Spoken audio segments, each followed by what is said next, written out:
Hi, I'm Cynt Marshall, President and CEO of Marshalling Resources and the moderator for the video series, It's Not What It Seems. For this episode, I'm happy to be joined by Christopher Vu Gandin, the Director of Media and Special Projects at ConnectSafely. ConnectSafely is a nonprofit that educates people of all ages about online safety, privacy, security, and digital wellness. Vu is a graduate of Teachers College at Columbia University. He has dedicated himself to creating innovative programs that link public health and technology and has helped to launch many of the largest suicide prevention programs in the country. Vu, welcome to It's Not What It Seems. I'm so glad to have you here today. Thank you. You have done so much good work. So let's just jump right into the questions. I have a bunch of them, and so I'm just glad you agreed to come and chat with us. So let's start off with this. We are living more of our lives online, and that's a big reason we wanted you here today. As digital interactions grow, so do the risk. What should parents and caregivers be thinking about as these new forms of interaction evolve? Yeah, I was thinking about this, on the drive up, and ConnectSafely has been around since 2005, right? So, and a lot of us have been working in tech for since it began, and our recommendations haven't changed too much, right? Of even as technology progresses and changes, it hasn't changed too much. I mean, essentially, we want to make sure that parents or any caregivers, right, are aware of what their kids are doing online. A lot of that and we'll talk more about this, a lot of that has to do with just being there with them and not being afraid to kind of enter those spaces with them, not being scared of the technology. I mean, it's scary. It's scary, right? But if you think about like the people, so I'm in my mid 40s, the people that are parents now of younger kids or, and going into, are not like, these are people who also grew up with technology. That's right. This is the same stuff you all use, right? So we're all using the same thing. So it's a matter of like, how do we figure out how to use it safely together? And that often like the agreement in a family of like, hey, okay, how do you use it? How do I use it? Like, what are we going to do together with it? That's kind of the most important thing. And it keeps families safe online, but it also it does it by helping them think about it continually.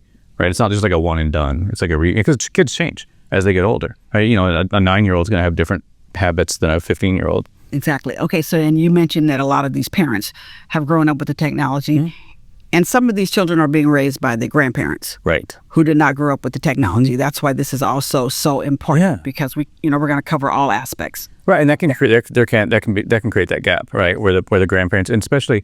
In some of the communities we work in, we notice that the grandparents are feeling like disconnected, and they're feeling, oh, the kids they don't care about me. And often it's just like a matter of like, hey, kids, show your grandparents your game, right, and play with them. And when the grandparents realize, oh, this is just chess but online, or whatever, then they can play with them. And they can also use the technology to help their grandparents do something, right. And really become even more valuable. We have a senior's guide to, we have a bunch of guys, we have a senior's guide to TikTok. Yeah. Because people are, everybody's using technology now. I love it. Okay, so we all agree that protecting young people online is a priority. What has changed in how young people use social media and all these digital tools? Because something has shifted. What's made it a threat now? A few things, right? So if you think about the early internet, it was, I want to go to a website, like I want to look at shoes. I go to the shoe website. And I'm a big shoe shopper. So right. That's what I do. Versus now, what happens? Like the shoes come to you, right? As you're doing your social media, as you're like the shoes, or we're taking as a benign example, right? Those come to you and find you. Same with kind of dangerous behaviors though as well, right? So the algorithm, I think, is honestly what has changed a lot of how teens and all of us use technology. The nice thing is a lot of the teens that we work with and people on our youth council, for example, they're all pretty aware that the algorithm exists, and in some ways that their strings are being pulled, right? And so we have to kind of keep that awareness for people of like, hey, there are things in place, right? Whether it's money, whether it's like bad actors, right? Whether it's actual bad people that want to like change your mind and change who you are. Exactly. And it's important to, again, that relation. I just come back to the relationship all the time, right? Because it's like, who am I and what do I actually believe? Because that helps you identify when the other stuff starts kind of coming at you. One of the things I've noticed, to your question, young people the young people we know are actually a little more conservative online than a lot of our staff are, and a lot of the people maybe in the kind of Gen X or millennial generation are. Right, we're out there posting pictures of ourselves partying. You know what I mean? Like this is letting everybody know where you're not home. Think I drive by. Right. Think back to the early days of we were just like it was all over the place. Right. Whereas kids nowadays are they lock their profiles down. They're a lot more aware. They're a lot more savvy. I think, and it's by necessity, right? They've grown up with these technologies, and in some ways, the technologies have always been so opaque. Like they're trying to, the technology's job is to hide how good the technology is, right? So, right. Okay, so you mentioned earlier bad actors. So let's dig into that. How concerned should we, as adults, as caregivers, how concerned should we be about the trust and relationships that are formed online? When internet safety stuff kind of started, it started with the stranger danger question, right? And the question was like, hey, who are these people online? Are they gonna? Is it the joke was like, is it just some dude up in Iowa? You think you're talking to a kid or another kid or whatever? And it started with that, and it really evolved. It evolved over the 25 years into more of a nuanced understanding of like what online safety is, and understanding, hey, it's not just the stranger danger, it's also your friends. It's you're looking out for things like bullying behaviors. Sextortion is a really big one, and sextortion falls under like a few things, right? It falls under harassment. It falls under obviously sexual harassment as well, and it also falls under scams, right? Because essentially, it's a lot of times it is a scam. It's like, hey, you send me a cool picture, and I'll send you one back or whatever, right? Or I'll give you money, right? Before I was preparing for this, I have a 15-year-old. And my son told me, I didn't know this. He was like, somebody asked me once in a chat room, on a social media platform that I was using, if I would send him a picture if he sent me some money. And I was like, oh, I didn't know that, right? So I didn't know that had happened. But my next question to him was, that's interesting. Like, were you scared? Like when that happened, like why? I was curious, like why didn't you come to me with that? And he's like, no, I kind of just like blocked him and reported it and moved on. And I was like, do you feel like you could have come to me? And he said, yes. Right. Well, how did he know what to do? Because that's actually, that was where I was going next is how can we and the students recognize, and that the young people recognize when there is just risky behavior out there? Because sometimes it seems very harmless. Somebody asks you for a picture, you're like, okay, I got a great picture, I'll send it to them. How do you know that that's risky? Often it's kind of the telltale things, right? It's like, are they kind of rushing you? Are they asking for things that, you don't know this person at all? I mean, most kids stop there, honestly. I don't know this person. I'm not going to do nothing with them. Right. But then when sometimes it maybe is somebody that they know, right? And there's that as well, of course, that element. A lot of it has to do with like how quickly they know. A lot of times, like sextortion, for example, happens really quickly. Right. They're trying to get to like, you send me the thing, I blackmail you basically, like, really fast, right? And so those things happen. The other stuff to look out for is there's some kind of basic from a parent standpoint, I guess. Basic behaviors to really looking out for. When a kid kind of like hides things from you, or it really changes. Like, so when I think about prevention, and maybe we'll get into this later, right? But like prevention often, whether it's sex trafficking prevention, suicide prevention, just a lot of different prevention elements comes down to changes in behavior. Right. So, especially with young people. And what should we notice? Yeah, we're looking for like, what was this person doing before? Right. And what are they doing now? So if they're all of a sudden spending a lot of time alone with their phone, right, or doing things, or shutting it off when you come in the room, or or not letting you have access to if you've agreed to kind of share the stuff, those changes in behaviors are really the number one indicator. That something is different.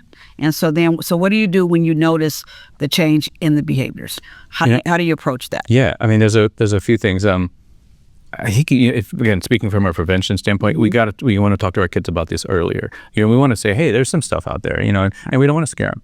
They actually are very aware. Young people are very aware of predation online and predators. It's in the news. It's everywhere right now. It's unavoidable for anybody online. So they're aware of it, and so maybe it's kind of a good chance. What I do is we try to tell people, take the opportunity when it shows up in the news and everyone's talking about the files or this and that, right? Right. Hey, that might not have anything to do with us, but let's talk about like what would happen if it did, right? Like what would happen if somebody did these things. And so it's a chance to have those conversations theoretically before they pop up. Where can parents go to find additional resources? because not everybody has access to VOO and all the great work that you've done. Yeah. So where can they get resources and learn more about this? Yeah, I mean, so clearly, I mean, ConnectSafely. We actually have a number of resources. We have a podcast called Doing Tech Right that really highlight. We talk to a different expert every week, and it highlights kind of things that people can do.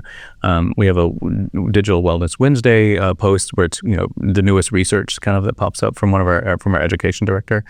We actually maybe the biggest one to point out is our parent and educator guides. So we actually have a guide on extortion and on parent monitoring, for example, and things like that. We have guides on we have everything from guides like just again like how to use TikTok to how to use the online safety parts of these things. Yeah, say more about the parent monitoring piece. Yeah, so one important thing. So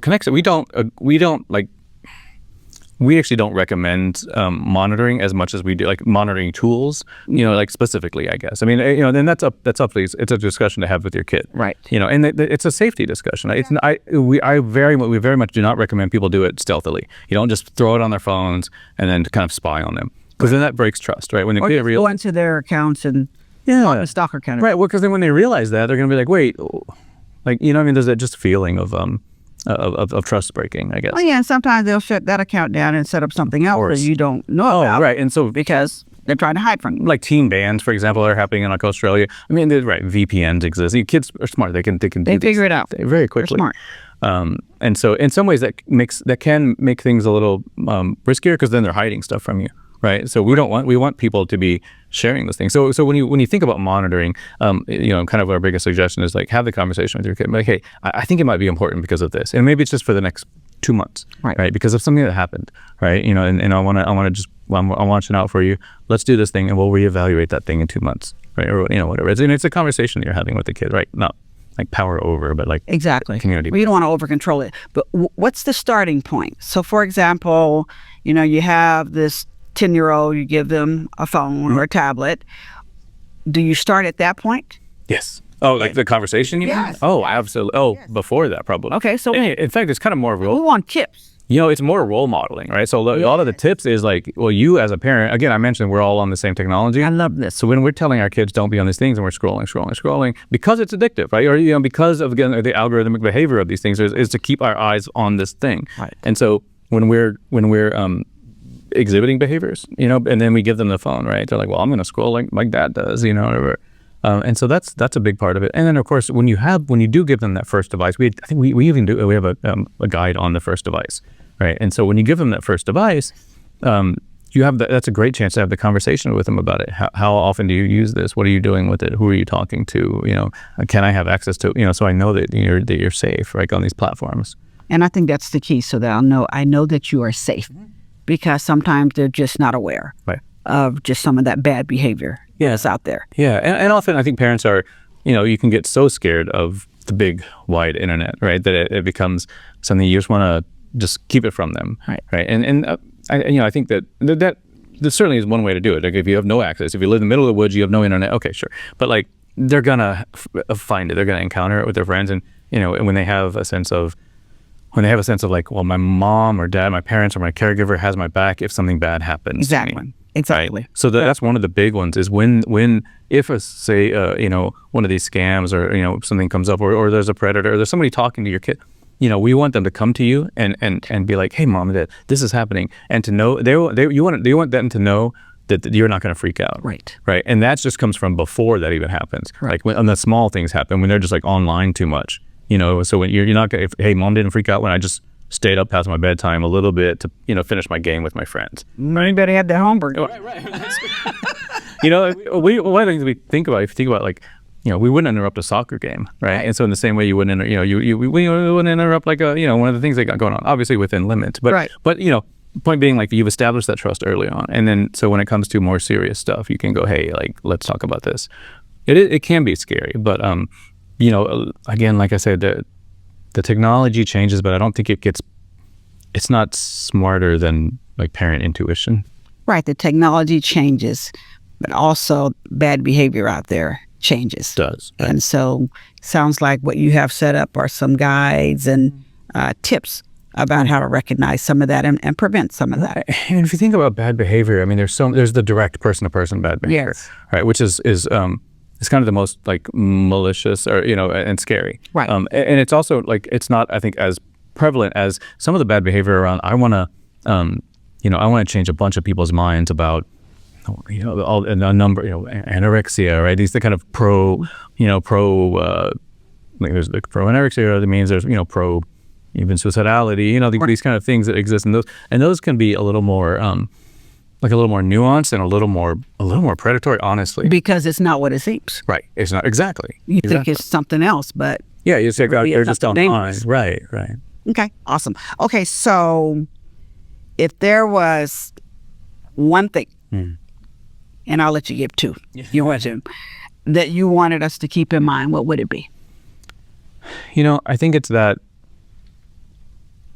our relationships, right, no matter what platform, what technology we're using, are the most important thing. They're the thing to keep safe and to keep whole.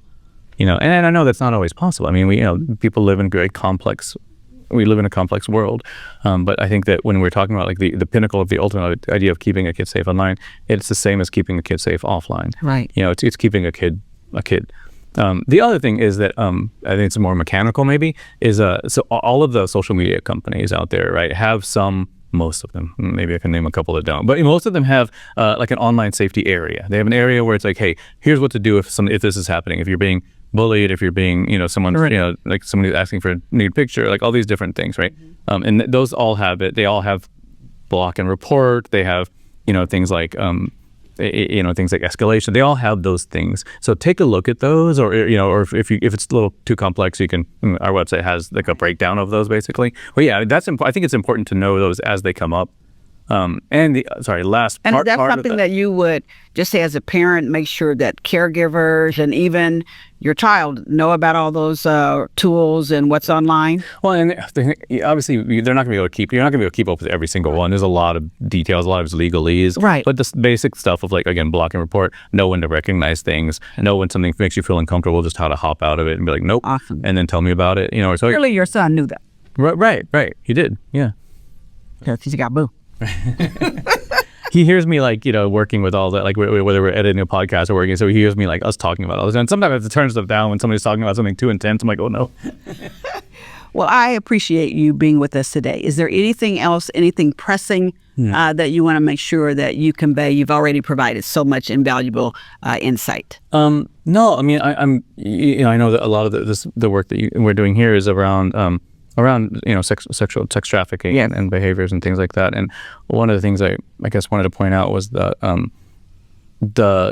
there's lots of trafficking has a lot of there's sex trafficking, there's labor trafficking, there's a lot of kind of different patterns of this thing that's illegal. Internet's a great place, or it can be it would look the wide open internet can be a place where things can feel really scary. Right. And that's why I feel like in some ways, maybe even just with my family, I kind of just want to pull it in a little closer. Yeah, just make it a little smaller. Yeah. I mean, I have a Discord chat group with like my son, his girlfriend, my 10-year-old, and my wife. Right? And we just like hop on, check in with the kids, play games every once in a while, and then like, all right, cool, I got to go to bed, good night, whatever, And so we kind of know that they're, taken care of in some ways. I like that. You use it for your family. Yeah. Which is great. We do that too. Yeah. We do that too. Exactly. Every now and then they'll come back and say, Mom, you didn't respond. What's going on? Right. And I'm busy. Well, honestly, and I mean, I don't know how much, but a lot of times one of the big things is that young people can teach us, can teach older folks about the technology, whether it's, again, a game I enjoy, a thing that's really fun, or like, what is this weird thing that's happening, or, what is this meme, you know what I mean? Like, what are these things? And they'll teach us about that too. And it's really important, actually, as a parent to be open to learning those things as well, right? Yes. The learning is part of our teaching. Engagement is key. Absolutely. Engagement is key. Well, thank you so much for being with us in this episode of It's Not What It Seems. Thank you for caring, and thank you for sharing. Thank you so much.